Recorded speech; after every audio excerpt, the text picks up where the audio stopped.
Magandang araw! Ako si Michael. Ngayong araw ay ating matututunan ang tungkol sa iba't ibang uri ng broiler chicken. Tara!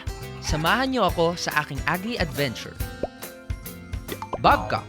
Ang bobcock ay isang uri ng broiler strain na nakakapag-produce ng mataas na bilang ng malalaking itlog.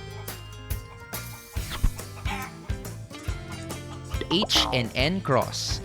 Ito ang uri ng broiler strain na nagpro-produce ng mataas na bilang at magandang timbang ng itlog.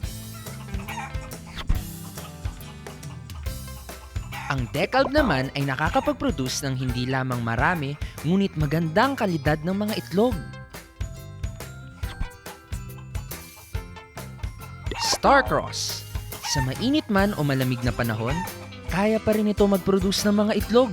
Kakaiba, di ba? Gusto niyo pa bang malaman ang iba't ibang uri ng broiler chicken? Tara at alamin natin sila. Kabilang sa maraming uri ng broiler strains ang anak, Pilch del Cab, Lawman, Arbor Acre, at Peterson Cobb.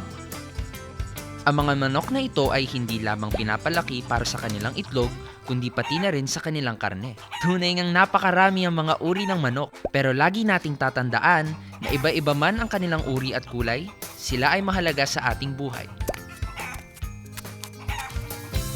Hanggang sa muli!